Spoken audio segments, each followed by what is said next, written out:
রাজধানী মির্জাপুর জিরা আওয়ারে স্বাগত জানাচ্ছি। আমি তৌহিদ শান্ত। শুরুতেই বানভাসী মানুষদের প্রতি সহমর্মিতা জানাচ্ছি এবং আহ্বান রেখে যাচ্ছি সরকার এবং দায়িত্বশীল কর্তৃপক্ষের প্রতি যেন এখন যে পানিটা নামা শুরু করেছে এই সময় কিন্তু পানিবাহিত রোগ থেকে শুরু করে বিশেষ করে বিশুদ্ধ খাবার পানির সংকট চরমে উঠবে। এই জায়গাগুলো যেন খুব গুরুত্ব সহকারে দেখা হয় এবং একই সঙ্গে আমরা যে বিষয় নিয়ে আজকে আলোচনা করব সেটি গণহত্যা ও শেখ হাসিনার বিচার। গণহত্যা বলতে জুলাই আগস্টের যে অভ্যুত্থানের যে গণহত্যা, সেই গণহত্যা এবং শেখ হাসিনার বিচার প্রক্রিয়া। এবং একই সঙ্গে আজকেও চিফ প্রসিকিউটর আমাদেরকে জানিয়েছেন যে আরও 10 জন আসামির এই গণহত্যার সঙ্গে প্রত্যক্ষ পরোক্ষভাবে যারা জড়িত এরকম আরও 10 জনের বিরুদ্ধে তদন্ত তারা সম্পূর্ণ করেছেন এবং এই মাসেই চার্জশিট দেওয়া হবে। সেই সঙ্গে সারা দেশে যে দুর্যোগপূর্ণ আবহাওয়া, এই আবহাওয়ায় মানুষের যে ভোগান্তি, এই বিষয়গুলো আলোচনায় থাকবে।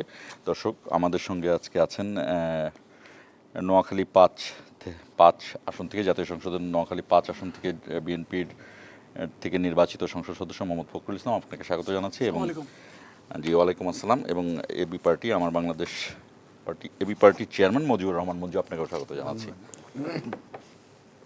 আমরা একটু শিরোনাম দেখে আসবো দর্শক, শিরোনাম দেখে আলোচনা শুরু করব। নামছে বানের জল, বাড়ছে দুর্ভোগ, এখনো পানিবন্দী লক্ষাধিক মানুষ, 11 জেলায় স্বাস্থ্যকর্মীর ছুটি বাতিল। জলজট যানজটে দুর্ভোগে রাজধানীবাসী, ডুবে আছে বন্দরনগরী চট্টগ্রাম, জুলাই জুড়ে ভারী বৃষ্টির পূর্বাভাস। সেনাবাহিনীর উপর দেশবাসীর আস্থা গভীর, বরিশালে গ্রীষ্মকালীন মহড়া পরিদর্শনকালে প্রধানমন্ত্রী, জনতাকে নিয়েই দেশ এগিয়ে নেবে সরকার। মুজিব বর্ষে 4,000 কোটি টাকা অপচয়ের নথিপত্র দুদকের হাতে, চলছে একাধিক মামলার প্রস্তুতি। এবং হাসিনা যেখানেই আত্মসমর্পণ করুক, আগে জেলে যেতে হবে, মন্তব্য পররাষ্ট্র প্রতিমন্ত্রীর। আওয়ামী লীগের 10 মন্ত্রী এমপির বিরুদ্ধে এই মাসেই অভিযোগপত্র। শুনছিলেন শিরোনাম। আমাদের অনুষ্ঠানটি ফেসবুক এবং ইউটিউব পেজেও সরাসরি সম্প্রচারিত হচ্ছে, আপনারা চাইলে কমেন্টের মাধ্যমে যুক্ত হতে পারেন। মজিবুর রহমান মঞ্জু, আমরা মূল যে বিষয় গণহত্যা এবং শেখ হাসিনার বিচার, এবং আজকে চিফ প্রসিকিউটর জানিয়েছেন যে আওয়ামী লীগের 10 জন মন্ত্রী এমপি, কিন্তু আসলে তাদেরকে 10 জন মন্ত্রী এমপি বলবো নাকি গণহত্যার আসামি বলবো, গণহত্যার অভিযুক্তকারী বলবো, এটি নিয়ে আমার একটা দ্বিমত আছে। আমার জায়গার থেকেও দ্বিমত আছে। যে যাই হোক, এই জায়গাতে আপনি আরও ভালো জানবেন, কারণ আপনি একসময় মিডিয়ার সাথে এখনও ওতপ্রোতভাবে জড়িত, রাজনৈতিক নেতা ছাড়াও। তবে এই বিষয়ে আলোচনার আগে আমরা একটু সম্প্রতি যে এই দুর্ভোগের জায়গাটি আসতে চাই। 24-এর পর থেকে আমরা এই চট্টগ্রাম, ফেনী, নোয়াখালী, যেখানে সাধারণত আমরা বন্যা খুব একটা দেখিনি, এটি হওয়া শুরু করলো এবং ভারী বৃষ্টিপাতে এবারও দুর্ভোগ চরমে। একই সঙ্গে যে বিষয়টি আমি একটু আপনাকে দৃষ্টি আকর্ষণ করতে চাই সেটি হলো যে আজকের যে এসএসসি পরীক্ষা, এই এইচএসসি পরীক্ষা, আমি দুঃখিত, এইচএসসি পরীক্ষার স্থগিতের দাবি জানিয়েছিল ছাত্রদল সহ 3 ছাত্র সংগঠন। কারণ তাদের বিষয় ছিল, আমরা নিজেরাও মিডিয়াতে দেখেছি যে শিক্ষকদের হাতে হাঁটু পানিতে তারা দাঁড়িয়ে আছে, তাদের হাতে খাতা দিয়ে দেওয়া হচ্ছে বিভিন্ন পরিস্থিতিতে এই কাজগুলো। এইগুলোকে আপনি কেমন যুক্তিযুক্ত মনে করেন, মানে আর আপনার অবজারভেশন কি? ধন্যবাদ শান্ত আপনাকে। প্রথম কথা হচ্ছে যে বন্যা, অতিবৃষ্টি, জলাবদ্ধতা তো একটা চরম আকার ধারণ করেছে। অতীতে আমাদের এখানে বন্যা হতো শুধু ঘূর্ণিঝড়ের মাধ্যমে এবং জলোচ্ছ্বাসের মাধ্যমে, এবং মানে বিশেষ করে উপকূল এলাকাগুলোতে বন্যা আমরা দেখতে পেতাম জলোচ্ছ্বাসের মাধ্যমে। কিন্তু অতিবৃষ্টি এবং পাহাড়ি ঢলে স্থায়ী বন্যা হওয়ার নজির কম ছিল। হয়তো কিছুদিনের জন্য পানি পানি সরতে যতক্ষণ সময় লাগে এরকম দুর্ভোগ হতো। কিন্তু গত কয়েক বছর থেকে আমরা দেখছি যে অতিবৃষ্টি, বর্ষণের কারণে বন্যা দেখা দিচ্ছে এবং এটা স্থায়ী রূপ নিচ্ছে, মানে অনেক সময় ধরে এটা সাস্টেইন করছে।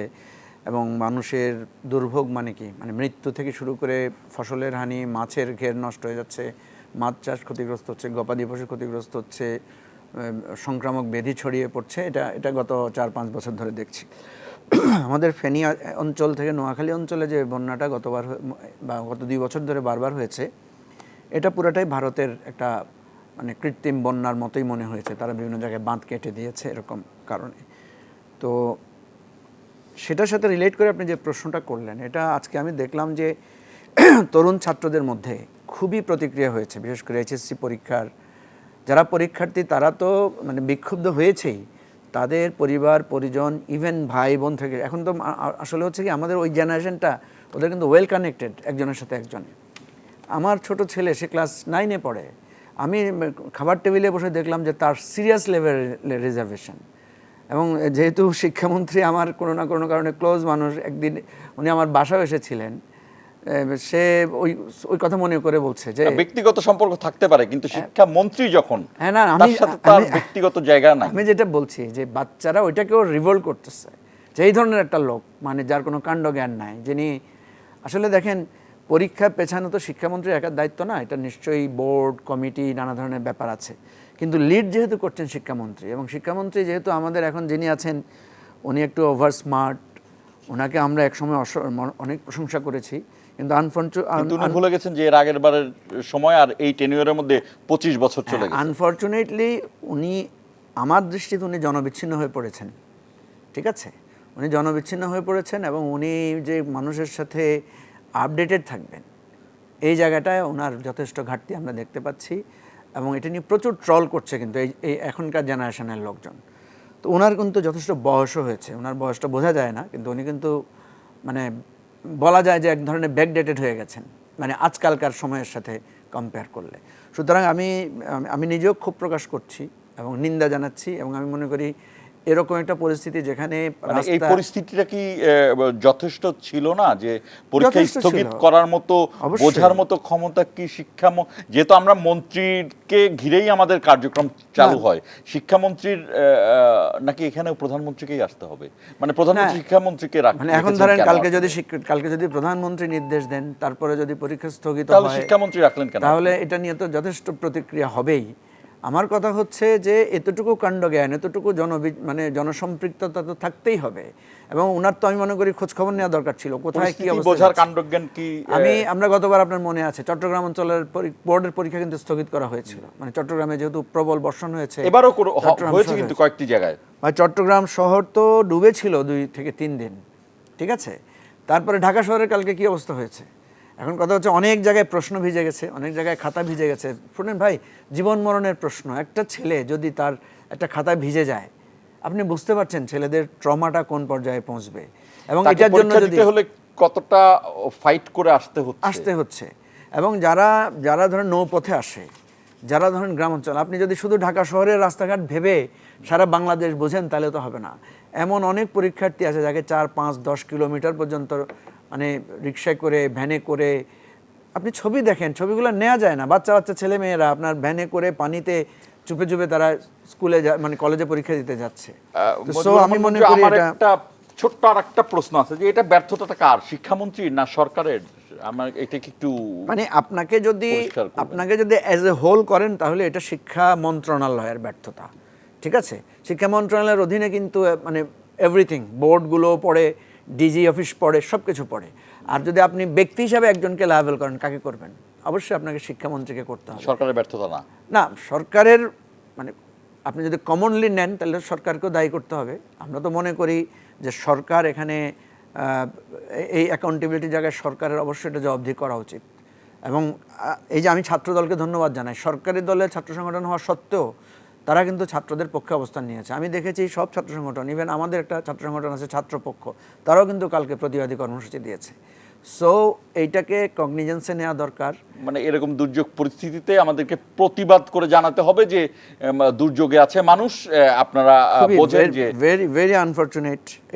এটা আমাদের বলতে হচ্ছে যে এটা প্রতিবাদ না করে, মানে প্রতিবাদ করে, এবং এটা মানবিক কারণ, ঠিক আছে। আমি মনে করি এটা সরকার দৃষ্টিতে নেবেন, প্রধানমন্ত্রী সিরিয়াসলি নেবেন। এখানে একজন সদস্য আছেন, আমি ফখরুল ইসলামের কাছে আসবো, আমি আসতে চাই। মানে আপনার কি মনে হয় এটাকে কি সরকারের ব্যর্থতা বলা যাবে? না, ছোট্ট একটা ঘটনাকে দিয়ে যদি আপনার সরকার ব্যর্থতা বলেন, অলরেডি আপনাদের কাছে খবর আছে কিনা যে চট্টগ্রাম বোর্ডের অধীন পুরো চিটং বিভাগে চিটং বোর্ডের অধীন সেখানে যেখানে বন্যা দুর্গত এলাকা সেখানে পরীক্ষা এটা বললামই তো আমি স্থগিত করে দেওয়া হয়েছে। তারপর কিছু কিছু জায়গায় থাকলো কেন? না, যদি এখন যদি সে বন্যা যুক্ত যে এলাকা সেখানে অলরেডি কিন্তু পরীক্ষা স্থগিত করে দেওয়া হয়েছে। আর এছাড়াও কিন্তু সামনে আগামী 2 দিন 3 দিনে কিন্তু নতুন নতুন এলাকা প্লাবিত হতে পারে, তখন সেটার প্রেক্ষিতে তখন সিদ্ধান্ত নেবে। কিন্তু সারা দেশের জন্য তো সিদ্ধান্ত একাত্রে নিতে পারে না। একটা পরীক্ষাকে কিন্তু আপনি বিশাল কর্মযজ্ঞ এটা, সেখানে ছাত্র থেকে শুরু করে শিক্ষক থেকে শুরু করে বোর্ড থেকে শুরু করে প্রশাসন থেকে শুরু করে বিশাল প্রিপারেশান। কিন্তু একটা ধরেন যতক্ষণ পর্যন্ত দেখা যায় সহনীয় ততক্ষণ পরীক্ষাটা চালু ছিল। এটা ধরেন এই বন্যাটাতে বেসিক্যালি গত 2 দিনের এটা উত্থান, এটা এমন না যে সপ্তাহখানেকের উত্থান, কিন্তু তো সেক্ষেত্রে 2 দিনের মধ্যে আপনাকে কিন্তু অলরেডি পরীক্ষা স্থগিত করে ফেলা হয়েছে। তো এটাকে তো সাধুবাদ দেওয়া উচিত। এখন প্রতিক্রিয়া ব্যক্ত করা খুব সহজ জিনিস, এটা এর চেয়ে তো সহজ জিনিস আর নাই, কিন্তু কাজ করে দেখানোটাই কিন্তু অনেক কঠিন কাজ। এখন যারা করে তারা বুঝতে পারে যে কঠিন কাজ, আর যিনি কাজ করেন তার সমালোচনা থাকবেই, আর যার কোনো কাজই নেই তার সমালোচনার সুযোগ কোথায়? তার তো সমালোচনার দরকার সুযোগ নেই। মানে শিক্ষামন্ত্রী যথেষ্ট কাজ করছেন এই কারণে সমালোচনা হচ্ছে। অবশ্যই আমি গত সপ্তাহে এখন উনি যে কাজই করেন সেই কাজেই সমালোচনা হচ্ছে। আমি গত কয়েকদিন আগে শিক্ষামন্ত্রী আমার নোয়াখালী গিয়েছেন, সেখানে আমার নির্বাচন এলাকায় গিয়েছেন। আমি দেখলাম যে আমার এখানে লোকেরা শুনছে, এখানে কোনো প্রিপারেশান নেওয়া হয় নাই, প্রচার করা হয়নি, শুধু শুনছেন শিক্ষামন্ত্রী আমার এলাকা যাবেন এবং মাত্র ঘণ্টাখানেকের জন্য যে হারে রাস্তায় মানে আমার মনে হলো যে প্রধানমন্ত্রী মানে বরিশাল গিয়ে যে পরিমাণ সম্বর্ধনা পাচ্ছে ওরকম না হলেও কাছাকাছি সম্বর্ধনা পাচ্ছিল কিন্তু শিক্ষামন্ত্রী। সেখানে ছোট ছোট ছাত্ররা, স্কুল মাদ্রাসা কলেজের ছাত্ররা যে হারে সারাদিন অপেক্ষা করছে। আমি দেখছি নকল মুক্ত শিক্ষা, কিন্তু এই শিক্ষামন্ত্রী কিন্তু এর আগে প্রতিমন্ত্রী ছিল, শিক্ষা প্রতিমন্ত্রী। বাংলাদেশ কিন্তু স্বাধীনতার পর থেকে নকল দিয়েই শুরু বাংলাদেশে, সেই নকল মুক্ত করেছেন এই শিক্ষামন্ত্রী, তখন উনি প্রতিমন্ত্রী ছিলেন। এবং আমি মনে করি অত্যন্ত জনপ্রিয় মানুষ উনি, এবং শিক্ষাক্ষেত্রে উনি বিরাট বৈপ্লবিক পরিবর্তন আনছেন এবং আনবেন আমি বিশ্বাস করি। এবং এটা 2 দিনের ঘটনাকে যদি কিন্তু একটা ঘটনাকে কেন্দ্র করে যদি এত বড় করে প্রতিক্রিয়া ব্যক্ত করা হয়, তাহলে আমার ধারণা ওনার প্রতি একটা জুলুম করা হবে এবং সরকারের উপর একটা জুলুম করা হবে। এ কারণে আমি মনে করি যে এটা সরকার অত্যন্ত সচেতন, যে কোনো মুহূর্তে যখনই প্রয়োজন তখনই সঠিক সিদ্ধান্ত নেবেন আমি মনে করি। আমি আবার একটু আসতে চাই, আমি আসলে এই প্রসঙ্গটা শেষ করতে চেয়েছিলাম ফখরুল ইসলামকে দিয়ে, কিন্তু আসলে এই ছোট্ট একটি ঘটনাকে নিয়ে কি আসলে সমালোচনার জায়গাটি, মানে ফখরুল ইসলাম এটাকে ছোট্ট ঘটনা কথা হচ্ছে, ঘটনাটা কার জন্য ছোট? একজন পরীক্ষার্থীর জন্য এটা তার জীবন মরণের প্রশ্ন। একজন শিক্ষকের জন্য, তার ধরেন একটা শিক্ষক যদি টাইমলি পরীক্ষা কেন্দ্রে আসতে না পারে, তার ক্যারিয়ারের জন্য প্রশ্ন। আমাদের অ্যাজ এ হোল রাষ্ট্রকে তো আমরা আলাদা আলাদা মন্ত্রণালয়ে ভাগ করেছি, আলাদা আলাদা করে দায়িত্বে ভাগ করেছি। যার দায়িত্বের যেটা সেটা তার জায়গার ক্ষেত্রে অবহেলা। আপনি তো দেখেছেন কোনো একটা হসপিটালে তার একটা অবহেলার জন্য একটা রোগী মারা যায়। অ্যাজ এ হোল রাষ্ট্রের দৃষ্টিতে এটা একটা ক্ষুদ্র ঘটনা, কিন্তু ওই ব্যক্তির জন্য, ওই ফ্যামিলির জন্য, ওই জায়গার জন্য এটাই জীবনের চরম ঘটনা। এই জন্য আমি যেটা মনে করি, এটা আমি ফখরুল ভাইয়ের সাথে একমত, যে আমরা একটা ঘটনাকে কেন্দ্র করে সরকারকে পুরো ব্যর্থ বলে দেব, সরকার এই জায়গায় আমরা যেতে চাই না, এই বিরোধিতার জন্য বিরোধিতা আমরা যাব না। কিন্তু এটা হচ্ছে অনুভূতির জায়গা। শিক্ষামন্ত্রীর জায়গা থেকে বা সরকারের জায়গা থেকে অনুভূতিটা হইতে হবে যে আমার এক চুল পরিমাণও ভুল হবে না, ঠিক আছে? কারণ আপনার এক চুলের ভুল মানে হচ্ছে জনগণের জন্য এটা ভয়ানক পর্যায়ের। আর ফখরুল ভাই যেটা বললেন যে শিক্ষামন্ত্রী গিয়েছে, সবাই আসছে, এটা তদন্ত করে দেখতে হবে যে এটা কি স্বতঃস্ফূর্তভাবে আসছে নাকি ওই শিক্ষকরা আবার সবাইকে নিয়ে আসছে। আমাদের তো প্রধানমন্ত্রী এই সমস্ত বিষয়ে তো কঠোর নির্দেশনা দিয়েছেন যে কখনো কোথাও স্কুলের ছাত্রছাত্রীদেরকে এনে দাঁড় করিয়ে রাখা যাবে না। জনপ্রিয়তার জন্য শিক্ষামন্ত্রীর জনপ্রিয়তা, ওনাকে দেখার জন্য লোকজন আসবে, ঘন্টার পর ঘন্টা দাঁড়ায় থাকবে, এটা তো কাঙ্ক্ষিত না, কাম্য না। আমি ফখরুল ইসলামের কাছে এই বিষয়ে একটি প্রসঙ্গ, যে আমাদের প্রধানমন্ত্রীর যে কয়েকটি বিষয়, যেমন আমি আপনাকে বলি, একটি হাতি পাহাড় ধসে পড়ে গিয়েছে, প্রধানমন্ত্রী দ্রুত তাকে চিকিৎসা, এটি আমরা এই দেশে কখনো দেখিনি। আপনি প্রধানমন্ত্রী যেভাবে প্রাণ ও প্রকৃতির কথা বলছেন, প্রধানমন্ত্রী যেভাবে বলছেন যে মানুষের সাথে প্রাণকেও বাঁচাতে হবে, অর্থাৎ তিনি এইটা এন্ডোর্স করছেন যে বাংলাদেশের যত প্রাণ আছে, সেটা গাছ হোক, প্রাণীকুল হোক এবং মানুষ হোক, সবারই প্রধানমন্ত্রী হিসেবে তিনি দায়িত্বশীল জায়গায়, অর্থাৎ টোটাল সেন্সিটিভ একজন মানুষ হিসেবে। সেই জায়গাতে এই বন্যা এবং এই দুর্যোগ কবলিত স্থানে আমাদের এই সেন্সিটিভিটিটা বোঝার জন্য আমরা শিক্ষামন্ত্রীকে দায় দিতে পারবো না? না, আমি দায় একেবারে দেওয়া যাবে না তা না, কিন্তু এর সাথে যে জায়গায় এলাকাতে এই ঘটনাটা ঘটছে সেখানকার আপনার শিক্ষা বোর্ড আছে, এরপরে স্কুলগুলো আছে, পরীক্ষা কেন্দ্রগুলো আছে, তারাও তো চাইতে হবে যে আমার এখানে পরীক্ষা নেওয়ার মতো পরিবেশ নেই, তারা তো সেখান থেকে জানাতে হবে এটা। এখন তারা জানানোর পরেই তো স্থগিত করছে, কিন্তু তারা জানাতে যদি কিন্তু তারা তাদের পুরো সিস্টেম জানাতে যদি দেরি করে কিছুটা, এটা হতে পারে। এখন এই যে আপনাদের দলের যে ছাত্র সংগঠন সেটি সহ আরো 2টি ছাত্র সংগঠন, এখন পর্যন্ত 3টি ছাত্র সংগঠন তো কর্মসূচি দিয়েছে যে এটির প্রতিবাদ, এবং 2টি ছাত্র সংগঠন শিক্ষামন্ত্রী পদত্যাগ করেছে। ওই কর্মসূচিগুলো বাস্তবায়নের মানে ডাকছে মাত্র, তার বাস্তবায়ন আগেই তো কিন্তু পরীক্ষা স্থগিত হয়ে গেছে। এখন তো ওনাদের কর্মসূচির জায়গা নাই, ওনাদের কর্মসূচি পালনের কোনো জায়গায় থাকলো না। ঠিক আছে, থাকলো না। আমি এই বিষয়ে মুজিবুর রহমান মঞ্জু আপনার এর আগে আমি বন্যা সম্পর্কে একটু বলতে চাচ্ছিলাম যে বলেন 24-এ আমাদের অঞ্চলটা, আমি যে অঞ্চলে বসবাস করি সেই অঞ্চলটা সারা জীবন আমাদের জন্মের পর থেকে অঞ্চল কিন্তু প্লাবিত হয় জোয়ারে, এবং নদীর পানি এবং সাগরের পানি এসে জোয়ারে জলোচ্ছ্বাসের মাধ্যমে প্লাবিত হয়। এই প্রথম ঘটনা কিন্তু 24-এর বন্যায় আমাদের অঞ্চল 3 মাসের অধিককাল কিন্তু পানির নিচে ছিল, এবং এই বন্যাটা বলা যায় কৃত্রিম বন্যা, মানুষের সৃষ্টি বন্যা। এটা ভারতের পাহাড়ের এবং বাঁধ কেটে দেওয়ার যে বন্যাটা, যে বন্যা আমাদের কিন্তু ছোটো ফেনী নদী সহ প্রায় 8টা জেলা, চট্টগ্রাম, নোয়াখালী, লক্ষ্মীপুর এবং কুমিল্লা, ব্রাহ্মণবাড়িয়া, কুমিল্লা, চাঁদপুর, এই 6টা জেলা এবং চিরগের একটা অংশ সহ এটার পানিটা প্রবাহিত হয় ছোটো ফেনী নদী, বড় ফেনী নদী হয়ে বঙ্গোপসাগরে যায়। এবং এটাকে কিন্তু এই বন্যাটা তৈরি করা হয়েছে আমাদের পাশের দেশ থেকে। এটা অতীতে ছিল না, কিন্তু 24-এর মানে আমাদের বিশেষ করে 5ই আগস্টের পরেই ওনাদের যে প্রতিক্রিয়া, প্রথম প্রতিক্রিয়া হলো আমাদেরকে পানিতে ভাসানো, সেটা ওনারা করেছেন ওই দেশটা, এবং এ কারণে মূলত ওই বন্যার উৎপত্তিটা। এবং যদি মনে করেন এখনও যে বন্যাটা মানে সারা দেশে বৃষ্টি হয়েছে, শুধু চট্টগ্রাম তা নয়, কিন্তু সেখানে এই বন্যার যে উৎপত্তিটা এটা কৃত্রিম বন্যা। এর সাথে আরেকটা ঘটনা হচ্ছে, গত 17 বছরে খাল নদী খনন তো বন্ধ হয়ে যায়, এবং আমাদের অঞ্চলের আমার অঞ্চলটা একবারে চরের নদীর উপকূল অঞ্চল, সেখানেও কিন্তু পানি জমে যায়, কারণ খালগুলো সবগুলো বন্ধ হয়ে গেছে, দখল হয়ে গেছে, সরকারি খাস জমিগুলো খালগুলো দখল হয়ে গেছে, এবং সেখানে খনন তো দূরের কথা, দখলই হয়ে যায়, যার কারণে এবং অনেকগুলো বাঁধ দিয়ে সেখানে প্রজেক্ট তৈরি করা হচ্ছে এই নদীগুলোকে এবং খালগুলোকে, যার কারণে এটা কৃত্রিম বন্যা। আমরা বিশ্বাস করি যে সরকার যে উদ্যোগ নিয়েছে নদী এবং খালকে খনন এবং পুনঃখনন, এইটা আমাদের সরকার আসার পরপরই বর্ষা আসছে। আপনার কথার সাথে আমি একটু যুক্ত করে, মানে আপনার কথারই ইঙ্গিত পেলাম, সেখান থেকে মুজিবুর রহমান মঞ্জু আপনাকে জানতে চাই। আপনি রাজধানীতে থাকছেন, জলাবদ্ধতা যানজটে নিশ্চয়ই পড়েছেন, এবং চট্টগ্রাম তো পানির নিচেই। এই 2টি শহর, অন্যগুলোর কথা বাদ দিলাম, এই 2টি শহরের ভেতরে কিন্তু অনেক খাল ছিল। খাল খনন প্রধানমন্ত্রী শহীদ রাষ্ট্রপতি জিয়াউর রহমানের যুগান্তকারী একটি কর্মসূচি, পদক্ষেপ, এবং সেটি তারেক রহমান প্রথম থেকে তৈরি করেছে। আপনার কি মনে হয় এই যে খালগুলো যারা দখল করেছেন, আমি বিজিএমই বিল্ডিংয়ের একটা উদাহরণ দিলাম, এরকমের অনেক বিল্ডিং অনেক জায়গায় প্রভাবশালীরা মানে এই 2টি শহরে খাল দখল করে রেখেছেন।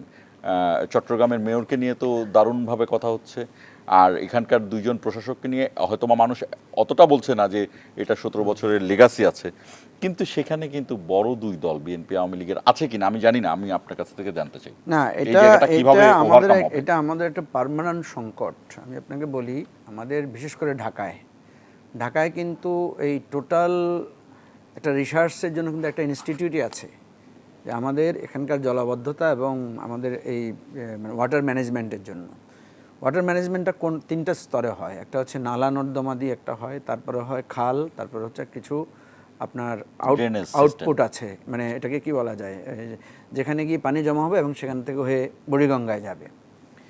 এখন এটার উপর কিন্তু আপনি আজকে দেখবেন বিভিন্ন পত্রিকায় রিপোর্ট হয়েছে, আমি একটা বেশ শীর্ষস্থানীয় পত্রিকায় দেখলাম যে মানে টাকার ভেসে গেছে। আপনি যদি গত 5 বছরের হিসাব নেন তাহলে দেখবেন টাকা দিয়ে ভাসিয়ে দেওয়া হয়েছে এই সিটি কর্পোরেশনকে, শুধু এই জলাবদ্ধতার কথা বলে। 108টার মতো স্পট নির্ধারণ করা হয়েছিল যে কোথায় কোথায় পানি জমে।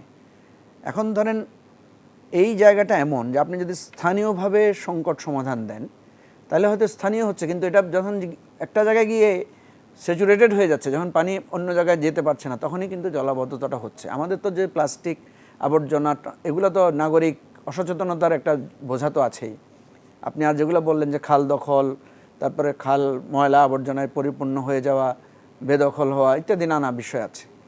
কথা হচ্ছে অতীতে যত বাজেট হয়েছে প্রচুর লুটপাট হয়েছে। এখন বিএনপি কিন্তু তার নির্বাচনী ওয়াদার মধ্যে তার যে ইশতেহার আছে সেখানে কিন্তু প্রত্যেকটা সিটি কর্পোরেশনের ব্যাপারে বলেছে যে নগরের জলাবদ্ধতা নিরসনের জন্য তারা সিরিয়াস লেভেলের এফোর্ট দিবে। এবং তারেক রহমানের যে খাল খননের সংস্কারের ব্যাপারে ওনার কিন্তু একটা ভালো বক্তব্য আছে। উনি মোটামুটি এই বক্তব্যটা প্রায় জায়গায় দেওয়ার চেষ্টা করেন যে এই খাল খনন কিভাবে আমাদের পানিকে জমাবে, পানি কিভাবে সাগরে পৌঁছাবে, এই ম্যানেজমেন্টের উপরে উনি নিশ্চয়ই বুঝেছি যে ওনার এক ধরনের মানে রিসার্চ ওরিয়েন্টেড কাজ আছে। কিন্তু এই কাজের প্রায়োরিটি তো আপনি যদি মনে করেন যে আমি গ্রামের দিকে মনোযোগ দিতে গিয়ে শহরে দিতে পারি না, এটা তো হইতে পারে না, কারণ আপনার তো সব জায়গায় ম্যানেজমেন্ট অ্যান্ড অ্যাডমিনিস্ট্রেশন আছে। সুতরাং আমি 4 মাসের বিএনপি সরকার খুব বেশি জোরও দিতে মানে বলতেও পারছি না, কিন্তু এটা সত্য যে প্রতি বছর পর পর অনবরত আমাদের জলাবদ্ধতার সংকট বাড়ছে ক্রমান্বয়ে। ঠিক আছে, আগে 20টা জায়গা হইতো, এখন 30টা জায়গা হচ্ছে, তারপরে 40টা জায়গা হচ্ছে, এখন তো বললাম যে এটা শতাধিক জায়গা পেরিয়ে গেছে। ঢাকা শহরের কালকে যে পরিস্থিতি ছিল, আপনার প্রচুর গাড়ি নষ্ট হয়েছে পথে পথে, প্রচুর মানুষের ভোগান্তি, মানুষের ঘর বাড়ি নষ্ট হয়েছে, জিনিসপত্র নষ্ট হয়েছে। চট্টগ্রামের কথা তো আপনি বললেন, চট্টগ্রামের বর্তমান মেয়র উনি তো গত মানে অনেক দিন ধরে আছেন এবং উনি বলেছিলেন যে এমন কাজ উনি করেছেন, উনি ওয়াদা দিয়েছিলেন যে ভবিষ্যতে কোথাও 20 মিনিটের বেশি পানি থাকবে না, কিন্তু আমরা দেখলাম 2 দিন ধরে পানি জমে আছে। 2 দিনে কি 20 মিনিট হয় কিনা? না, এটা এই দায়গুলো তো ওনাদেরকে স্বীকার করতে হবে ভাই। বারবার যদি আমি বলি যে অতীত, ঠিক আছে আপনি 4 মাসের কথা বলে কয়দিন কাটাবেন, আগামী বছর তো মানে 16 মাস হয়ে যাবে, আগামী বছরের এই দিনেও যদি আমাদেরকে পানি সাফার করতে হয় তখন তো আর বিএনপি দায় এড়াতে পারবে না। ফখরুল ইসলামের কাছে প্রশ্ন রেখে বিরতিতে যাবো, বিরতি থেকে এসে আপনি প্রশ্নের উত্তর দিবেন। সেটি হলো যে একটি খালের কথা আমরা শুনি, চাকতাই খাল। আমি এই ঢাকা শহরে কিন্তু মোহাম্মদপুর থেকে একটি খাল কল্যাণপুর থেকে হয়ে পুরোটা যাওয়ার কথা শুনি। গত সরকারের সময়, অর্থাৎ অন্তর্বর্তীকালীন সরকারের সময় রেজওয়ানা চৌধুরী বন্যা এই কাজ করতে গিয়ে দেখা গেছে রেজওয়ানা চৌধুরী বন্যা না, সরি, আমি রেজওয়ানা অ্যাডভোকেট রেজওয়ানা, দুঃখিত, যাই হোক বন্যার সাথে মিলে গিয়েছে আর কি, তারপর আমি দুঃখিত। তো সেইখানে বাধাপ্রাপ্ত হয়েছেন রেজওয়ানা হাসান, যিনি বাধাপ্রাপ্ত হয়েছেন উপদেষ্টা হয়ে। এখন এর আগের সরকারের আমলে দেখেছি যে আমরা অল্প একটু খাল করতে যাওয়া হয় এবং তারপর সেটি আস্তে করে বন্ধ হয়ে যায়। বিএনপি সরকার কি অতটা অ্যাডামেন্ট হবেন কিনা যে যত বড় শক্তিশালী লোকই থাকুক জলাবদ্ধতা নিরসন আইনকে সামনে রাখার জন্য এই জায়গাতে এগিয়ে থাকবে এবং এই খাল দখল মুক্ত করতে, বেদখল মুক্ত করতে বিএনপি একাট্টা থাকবে কিনা? ফখরুল ইসলাম, আপনার কাছে প্রস্তুত থাকবে। আমরা বিরতির থেকে ফিরে এই উত্তর জানবো। দর্শক আমাদের সঙ্গেই থাকুন, ফিরছি 1 মিনিট পরে।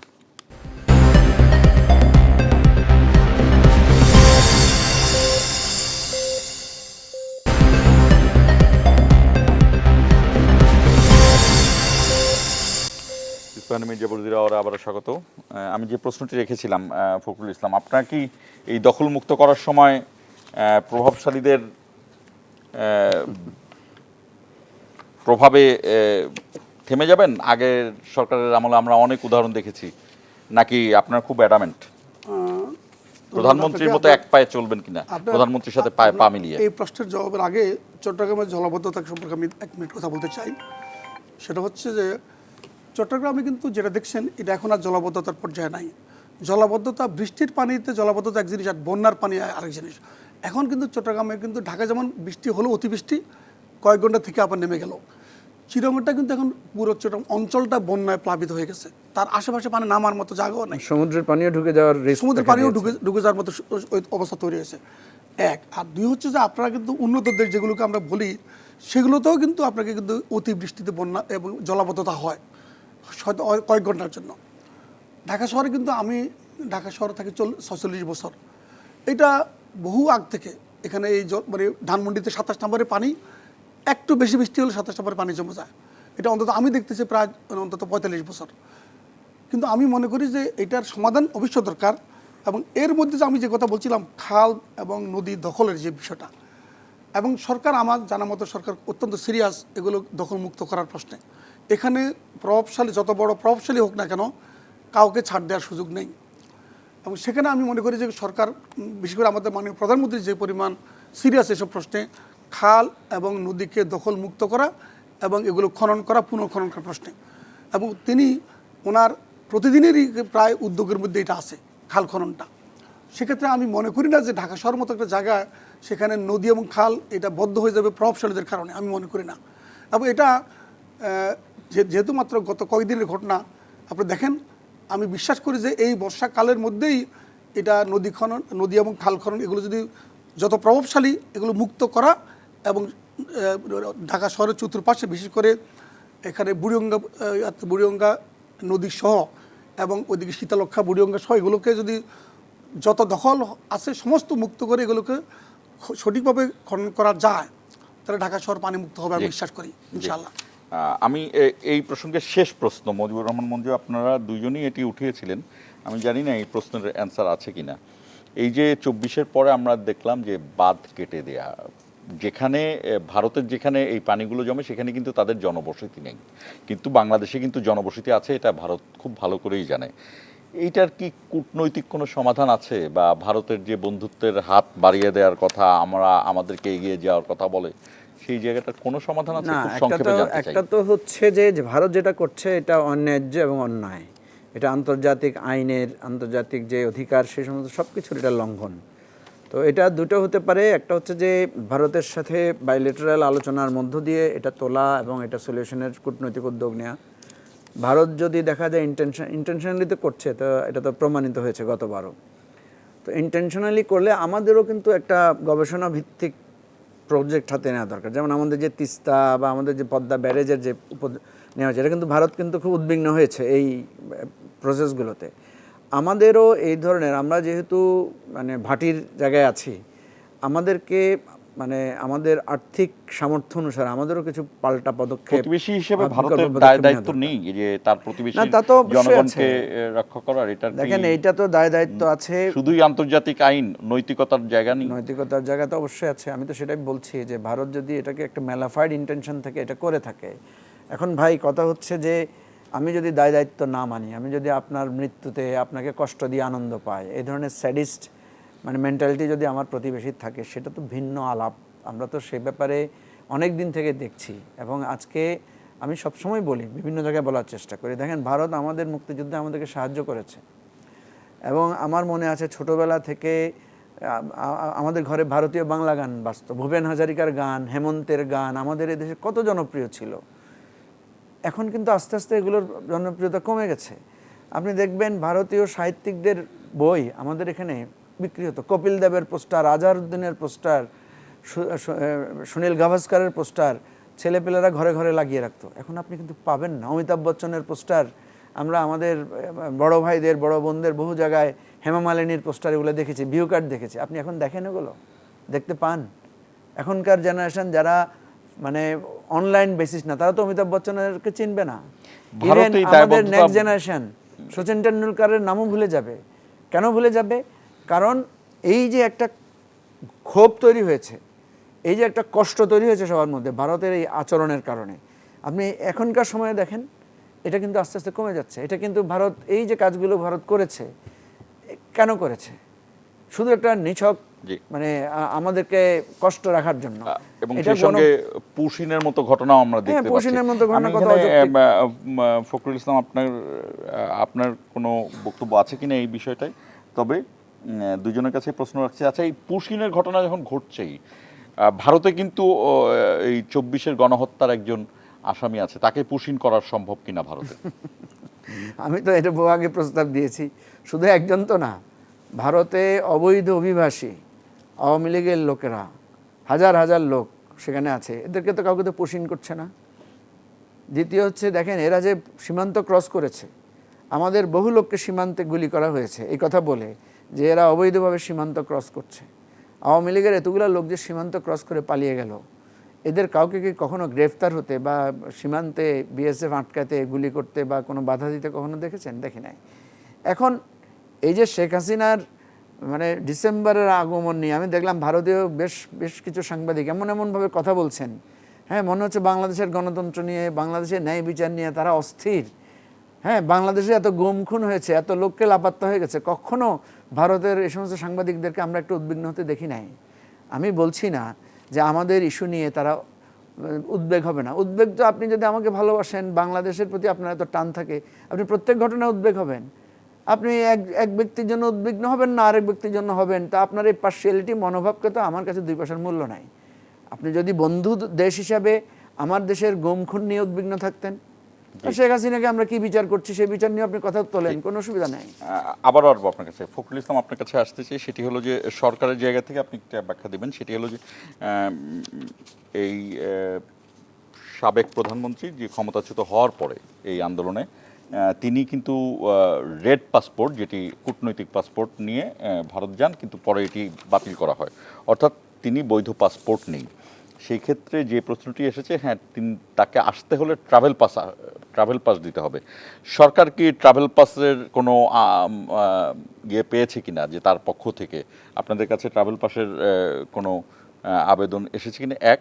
আর 2 হলো, আজকে পররাষ্ট্র প্রতিমন্ত্রী বলেছেন যে তিনি আসলে আসতে পারবেন না, আত্মসমর্পণ করতে হবে। এই আত্মসমর্পণ কি বাংলাদেশে এসে করতে হবে, না ভারতেও করা যায়? এই ধরনের কোনো আইন আছে কিনা? প্রথম আমি পিছনে যাই, যেটা সেটা হচ্ছে যে শেখ হাসিনা বাংলাদেশের 17 বছরের অপশাসনের পরে এদেশের 20 কোটি মানুষের ঘৃণার মুখে তিনি পালিয়ে যান, এবং তার দল, নেতা কর্মী, তাদের এমপি, মন্ত্রী, চেয়ারম্যান, মেয়র, এমনকি মসজিদ ইমাম পর্যন্ত পালিয়ে যায় তার সাথে। যে পরিমাণ ঘৃণা তিনি কুড়িয়েছেন, এবং ভারত তাদেরকে কিন্তু খুব যত্ন সহকারে জায়গা দেয়। আপনি বলছেন ওরা পুশব্যাক করা, তারা তো পুশব্যাক করে ওই দেশে তাদের রাজনৈতিক মতপার্থক্য যাদের সাথে আছে, রাজনৈতিক বিরোধীদেরকে। আমি কিন্তু এটা ট্রল করিনি, আমি কিন্তু যৌক্তিক কারণে করেছি, কারণ পুশিন তারা বাংলাদেশি বলে করছেন, এরা তো বাংলাদেশি যারা গিয়েছেন, সেই জায়গা থেকে আমি প্রশ্নটা রেখেছি। না, এদেরকে তো তারা জায়গায় দেয়, তারা তো বরঞ্চ খুব যত্ন সহকারে শ্বশুরবাড়ির জামাইয়ের মতোই তারা রাখছেন। সেখানে আপনি জানেন 3 জন জেনারেলকে, 3 স্টার জেনারেলকে তারা আর্মি ক্যান্টনমেন্টে তারা জায়গা দিয়েছে, সুরক্ষিত জায়গাতে, এবং তারা বাকিদেরকে তাদেরকে যে নিরাপত্তা সহ দিচ্ছে। শেখ হাসিনাকে তারা নিরাপত্তার সাথে নিয়ে গেছেন এখান থেকে, যে লোককে তারা নিয়ে গেছে নিরাপত্তা দিয়ে, সেই লোককে তারা পুশইন করবেন, পুশব্যাক করবেন, এই প্রশ্নই তো অবান্তর। দ্বিতীয়ত যে শেখ হাসিনা এখানে এগুলোর স্ট্যান্ডবাজি করতেছে, আমি মনে করি শেখ হাসিনার বাপ 1971 সালে পালিয়ে গেছেন। এই তখনকার 7.5 কোটি মানুষকে অরক্ষিত রেখে যুদ্ধের মুখে কোথায় পালিয়ে গেছেন, সেখানে উনি ধরা দিয়ে পাকিস্তানে চলে গেছেন। ওনার বাপ, শেখ হাসিনার বাপ শেখ মুজিবুর রহমান গ্রেফতার হয়েছিলেন 25 সালে, এর ইচ্ছা করে গ্রেফতার হয়েছেন। যখন হাজার মানুষ যখন যুদ্ধের মুখে, উনি ইচ্ছা করে ধরা দিয়েছেন, আত্মসমর্পণ করেছেন। তার মানে আত্মসমর্পণ করেছেন উনি ওখানে যাওয়ার জন্য। এরপর হচ্ছে শেখ হাসিনা এখান থেকে শুধু আজকে যায়নি, তো শেখ হাসিনা অনেকবার গিয়েছে। শেখ হাসিনা যখন 75 সালের ঘটনার পরে, উনি 75 সালের পরে 81 সালে বাংলাদেশে আসছেন অনুকূল পরিবেশে। উনি জিয়াউর রহমান আমলে কিছু অনুকূল পরিবেশ পাইছেন, তখন উনি আসছেন। এবারও আসবে কিনা বিএনপি, তো এবারও তো বিএনপি ক্ষমতায় আছে, তখন তো ওনার উপর এই শাস্তিগুলো ছিল না। এখন অলরেডি ওনাকে যে বিচারগুলো হয়ে গেছে ইতিমধ্যে, সেই বিচারে ওনার এখানে মৃত্যুদণ্ডের রায় অলরেডি হয়ে গেছে। যে মামলায় উনি মৃত্যুদণ্ডের রায় পেয়েছেন, ওনার সাথে আরেকজন ওনার সহযোগী, তৎকালীন সময় ওনার স্বরাষ্ট্রমন্ত্রী কামাল সাহেব সহ মৃত্যুদণ্ডপ্রাপ্ত একটা আসামি আসবে, এটা একটা চিন্তাটাই আমরা মানে অবান্তর মনে করি। উনি এগুলো আসবেন বলে ওনার নেতাকর্মীদেরকে চাঙ্গা রাখারই চেষ্টা। একবার বলছেন উনি খুব তাড়াতাড়ি আসবেন, একবার বলছেন যে কোনো মুহূর্তে উনি চলে আসবেন, উনি বর্ডারের কাছাকাছি আছেন। এরপরে আবার বলছেন জুলাই মাসে আসবেন, এখন বলছেন ডিসেম্বর মাসে আসবেন। এগুলো ওনার ডিসেম্বর কোন সালের ডিসেম্বর এটা বলা মুশকিল, কিন্তু আমি মনে করি না যে উনি কিন্তু এরকম ঝুঁকি নিয়ে, যিনি এই মৃত্যুদণ্ডের আগেই উনি চলে গেছেন ভয়ে, আর এখন মৃত্যুদণ্ডপ্রাপ্ত আসামি আসবেন, এটা আমি মোটেও মনে করি না।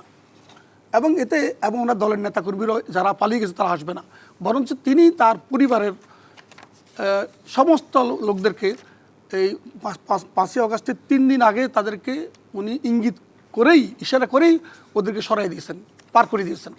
আপনি দেখেন একটা ওনার পরিবারের একজন লোক এখানে গ্রেপ্তার হয়নি এবং বাংলাদেশে নেইও। তাহলে তারপরে সেখানে যিনি নিরাপত্তার জন্য পাঠিয়ে দিয়েছেন তিনি আসবেন এবং ওনার পরিবার পুরোটাই, ওনার ছেলে মেয়ে সবাই কিন্তু বিদেশে আছেন, ওনার এখানে কোনো শিকড় নেই, তাতে আমি মনে করি না উনি আসবেন। এবং এটা রীতিমতো স্ট্যান্ডবাজি। আসলে তো আমরা বলবো যে আসুক, আমরা তো চাই যে জুলাই কেন, এখনই আসুক।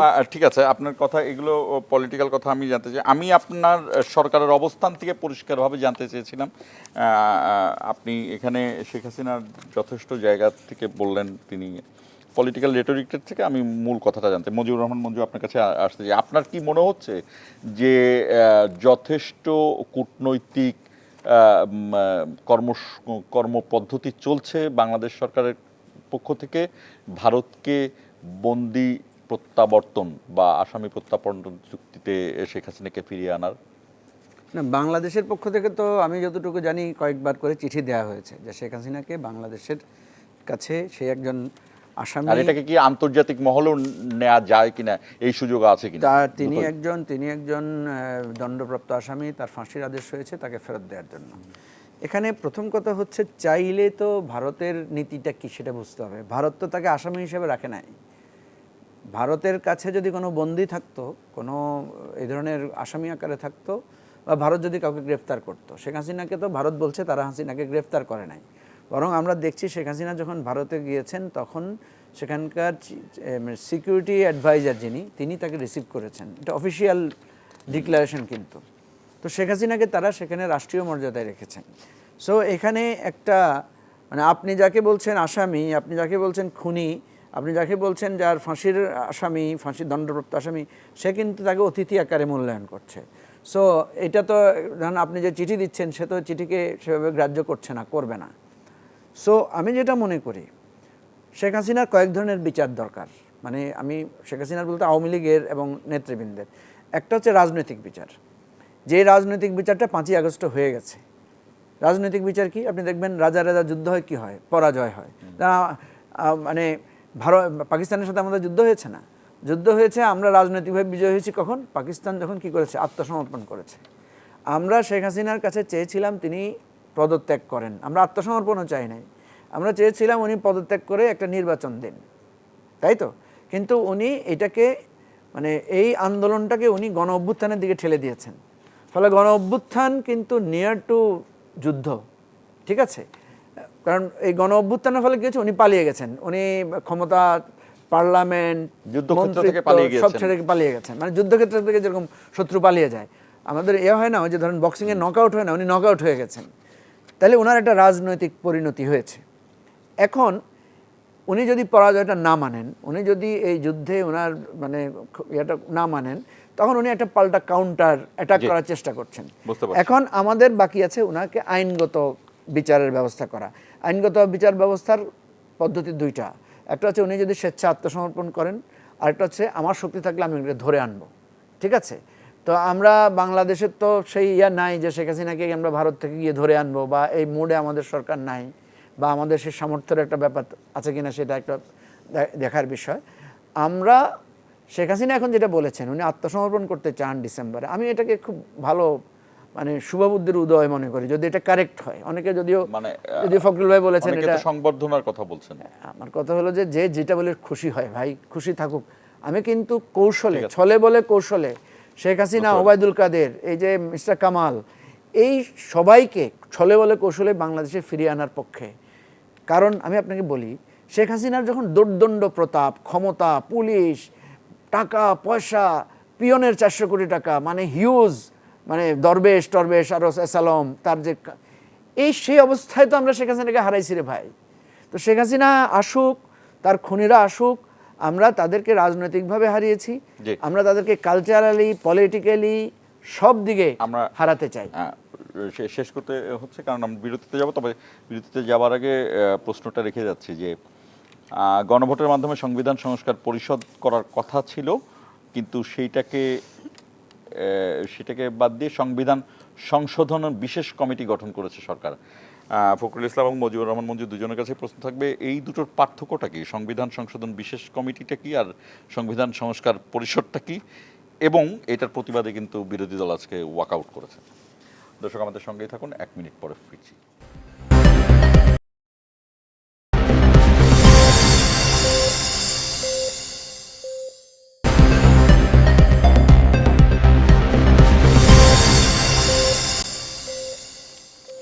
আবার স্বাগত ইসলামী মির্জাপুর জিরাওয়ারের। ফখরুল ইসলাম, আপনার কাছে প্রশ্ন যে আমরা আসলে জুলাই আন্দোলনের পর থেকে, জুলাই গণঅভ্যুত্থানের পরে আমরা সংস্কার শব্দটি খুব জোরেশোরে শুনছিলাম, কিন্তু যাই হোক আমি খুব দ্রুত সংক্ষেপেই বলি যে গণভোট হওয়ার পরে যখন সংসদে আসলো, সরকার গঠন করলো বিএনপি, তখন বিএনপি এটিকে সংস্কার না বলে সংশোধন বলছেন, এবং বিরোধী দল বলছে না এটি সংস্কার, এবং এনসিপিও বলছে। এই সংবিধান সংস্কার পরিষদটা করলে ক্ষতিটা কী ছিল? নিশ্চয়ই আইনগত বিষয় আছে। সালাউদ্দিন আহমেদের নেতৃত্বে 17 সদস্যের একটি সংবিধান সংশোধন কমিটি গঠন করা হয়েছে, এবং এর প্রতিবাদে বিরোধী দল ওয়াকআউট করেছেন, এবং তারা রাজপথে যুগপৎ আন্দোলনের হুঁশিয়ারি দিয়েছে। ওনারা কিন্তু এখানে সংবিধান সংশোধন এবং সংস্কার এটার মধ্যে মৌলিক পার্থক্য ওনারা কিন্তু জনগণের সামনে পরিষ্কার কতটুকু করতে পারছেন আমি ঠিক জানি না। সংস্কারটা তো সংশোধনের মাধ্যমে করতে হবে, যে কোনো সংস্কার তো সাংবিধানিক সংশোধনের মাধ্যমে করতে হবে। সেটার জন্য তো আজকে সংবিধান সংশোধন কমিটি, বিশেষ কমিটি করা হয়েছে। সেখানে ওনারা চান ওনাদের ভাষায়, ওনাদের মতো করে, কিন্তু সরকার কিন্তু সেখানে সংবিধান এবং সরকার বারবারই বলছে জুলাই সনদ এবং সেখানে স্বাক্ষরিত যা হয়েছে সবটুকু আমরা অক্ষরে অক্ষরে পালন করবো। এমনকি ইতিমধ্যে অনেকগুলো কিন্তু সংবিধান সংশোধনী আসছে, এবং প্রতিদিন আজকে একটা বিল হলো, প্রতিদিন যে বিলগুলো পাশ হলো সেটা তো সংশোধনী হচ্ছে। এবার সংশোধনীগুলো এরপর একটা স্পেশালি ওনারা কি চান সেগুলোর জন্যই তো বিশেষ কমিটি, এবং সেই কমিটিতে ওনাদেরকে 5 জন সদস্য রাখা হলো, সরকারি দল থেকে রাখা হলো 7 জন। ওনারা কিন্তু সেখানে রেশিও অনুসারে ওনারা পান হলো 2 জনের মতো, কিন্তু 5 জন সদস্য দিয়ে যে কমিটি করা হলো ওনারা বিরোধী দল 2 জন পায় রেশিও অনুসারে। বিরোধী দল হচ্ছে সরকারি দল, মানে সেখানে অরিজিনালি 214 জন হলো সরকারি দলের, আর এর অথবা যদি এখন যদি 300 সম্মিলিত বিরোধী দল হিসেবে জামাত ইসলামী কয়টা পায়?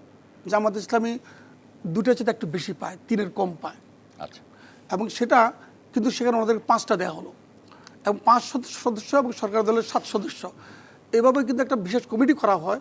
সেখানে ওরা কমিটিতে থাকতে পারতেন, কমিটিতে আসবেন, সংশোধনের প্রস্তাব করবেন, সরকার দলও করবে, ওনারাও করবে, সেই ডিবেটের মাধ্যমে এটা পার্লামেন্টে আসবে।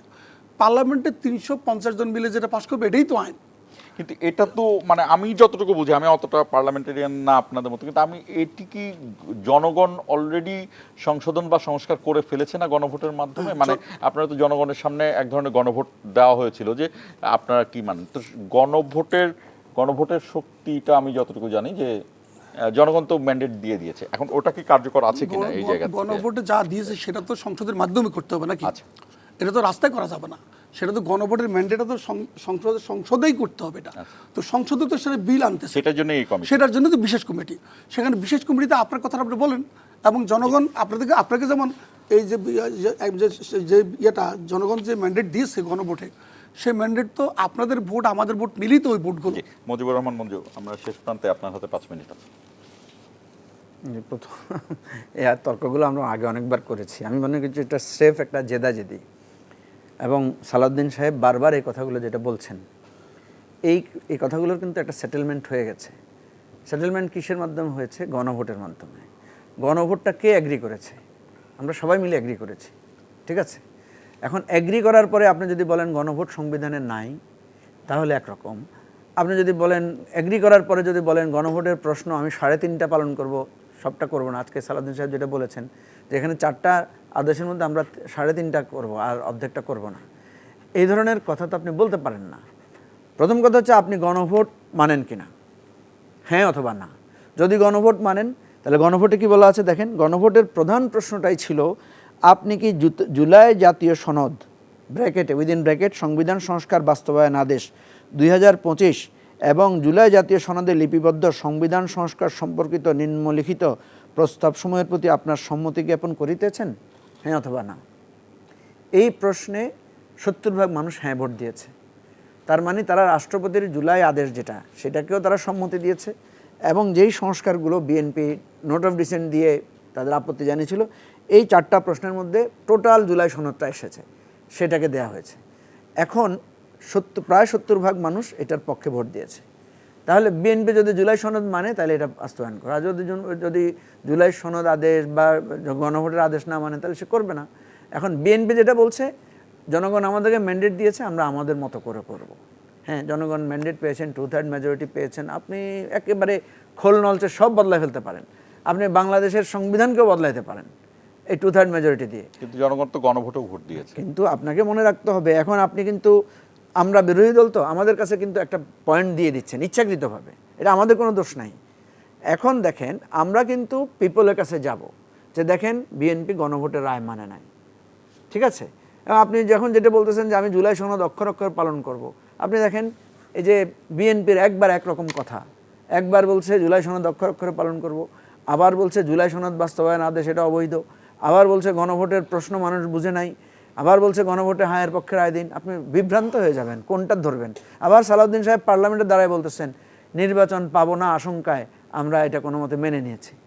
What is this? আপনি যাই হোক, আপনি একটা কথায় স্থির থাকেন। আপনি একবার এক এক কথা বললে এটা তো মানুষ, আমরা তো মানুষকে নিয়ে রাজনীতি করব, তাই না?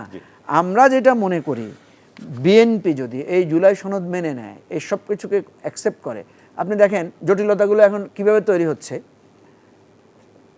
আজকে আমি পার্লামেন্টে বক্তব্য শুনলাম, ওনারা বলছেন যে সংস্কার কমিটি মানে সংস্কার পরিষদ যেটা, সেই সংস্কার পরিষদের শপথ জামাত নিয়েছে, জামাত বলতে বিরোধী দল নিয়েছে, বিএনপি নেয় নাই। আচ্ছা, জামাত যে বা বিরোধী দল যে সংস্কার পরিষদের শপথ নিয়েছে, এটা কি তারা ইচ্ছা করে নিয়েছে? সেটা তো তাদের কাছে কেউ না কেউ পার্লামেন্টারি সিস্টেমের মধ্যে দিয়ে নিয়েছে, পার্লামেন্টারিতে আয়োজনটা করেছে, প্রধান নির্বাচন কমিশনার এসেই তো এই শপথটা পড়িয়েছেন, তাহলে এটা তো একটা বৈধতা পেয়েছে। আর আপনারা বলছেন যে আমরা তো এটা শপথ নিই না, আমরা করব না। তাইলে এখন একটা জটিলতা তৈরি হলো না? এরা শপথ নিয়েছে, আপনারা নেন নাই। শপথ তো আর এরা নিজেরা বানায় আনে নাই, শপথ তো আপনারাই এনে তৈরি করে দিয়েছেন। এই জটিলতাগুলো বিএনপি যতই ভুল করবে, খোঁচাখুচি করবে, এটা কিন্তু নিজেদেরকে বিপদে ফেলে। বিএনপি কিন্তু আইনের জায়গায় বলেছে যে সংসদ সংবিধান সংস্কার পরিষদের সদস্য হিসেবে তাদেরকে ভোট দেয়নি জনগণ, এই জায়গাটি পরিষ্কার করেছে। না, ঠিক আছে, কথা হচ্ছে যে আপনি ভোট দেওয়ার সময় 2টা ভোট দিয়েছেন, তো আপনাকে সংসদ সদস্য হিসেবে ভোট দিয়েছে, সেটার জন্য আপনি শপথ নিয়েছেন। আপনাকে এট এ টাইম গণভোট দিয়েছে, গণভোট আপনাকে সংস্কার পরিষদের শপথের নির্দেশনা দিচ্ছে। এই কথা এখন যদি বিএনপি বলে মানে সংস্কার পরিষদের ভোট অবৈধ, এবং একটা কথা বলেছে আপনি খেয়াল করবেন, বলেছে যে 2টা শপথ নিলে তার দ্বিতীয় শপথ বাতিল হয়ে যায়, তাহলে তো জামাতের বিরোধী দলের সবার সংসদ সদস্য বাতিল হয়ে যাওয়ার কথা, তো বাতিল করে দেন। কথা বুঝেন নাই? আবার আজকে জামাতের আমির কিন্তু আরেকটা খটকা লাগিয়েছেন। উনি বলেছেন যে যদি সংবিধান অনুসারে আপনি বলেন, তাহলে সংবিধান অনুসারে এই সংসদ অবৈধ, সংবিধান অনুসারে এই পার্লামেন্ট, এই মন্ত্রী পরিষদ সবই অবৈধ। তার মানে কি? তাহলে কিন্তু একটা ভয়ানক, আমরা কিন্তু একটা বিতর্কের মধ্যে ঢুকে যাচ্ছি। এটা বিএনপি যদি এই জিয়ায় রাখে, বিএনপি শুধু না, আমরা পুরো একটা ক্ষতির মধ্যে পড়ব, এবং এইটার সলিউশনটা করতে হবে। দেখেন, আমরা কিন্তু সংবিধান পড়ে শেখ হাসিনাকে বিদায় করি নাই। সংবিধানে নাই গণভবন ঘেরাও করা বাংলাদেশের আইনে অপরাধ না, সেটা তো গণ অভ্যুত্থানের লেজিটিমেসি তো গণ অভ্যুত্থান নিজেই। সেটাই তো আমি বলছি।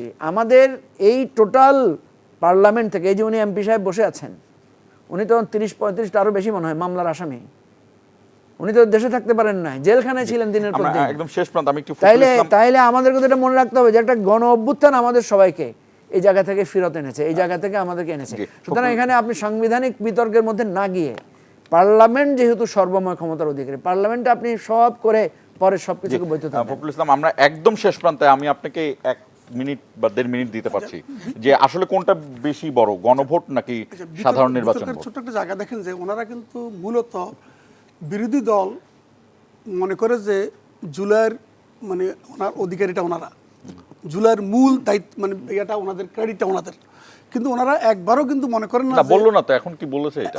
না, পার্লামেন্টে যেটা বলে। আচ্ছা। এবং ওনারা জুলাই সনদ বলে, কিন্তু জুলাই সনদ তো বিএনপি সহই, বিএনপি বাদ দিয়ে তো জুলাই সনদ না, সবার আগে স্বাক্ষর করেছে বিএনপি, এবং সেখানে সবার আগে বিএনপি স্বাক্ষর করেছে, বরঞ্চ ওনাদের পার্টনারদের মধ্যে অনেক পরে করছে, এবং নির্বাচনেরও পরে করছে। সেখানে আপনাকে কিন্তু মূলত এই ক্রেডিটটা বলতে হবে যে এখানে বিএনপির নেতৃত্বেই কিন্তু জুলাই সনদ হয়, এবং সেই জুলাই সনদ বাস্তবায়ন বিএনপি দ্বারাই হবে ইনশাআল্লাহ। হবে ইনশাআল্লাহ। জি, আমরা সেটা চাই। আপনাদের দুজনকেই ধন্যবাদ। জুলাই যে গণ অভ্যুত্থান এবং জাতিসংঘ স্বীকৃত অন্তত 1400 হত্যার, এই গণহত্যার জায়গাটি যেন সরকার এবং বিরোধী দল দুজনেই মনে রাখে, কারণ গণ অভ্যুত্থান হয়েছিল কিন্তু বিপুল সংখ্যক মানুষের জাতীয় ঐক্যমত্যের মাধ্যমে। জুলাই সনদ নিশ্চয়ই জাতীয় ঐক্যমত্যের মাধ্যমেই স্বাক্ষরিত হবে বা বাস্তবায়ন হবে। শেষ করছি আজকের ইস্পাহানি মির্জাপুর 0 আওয়ার।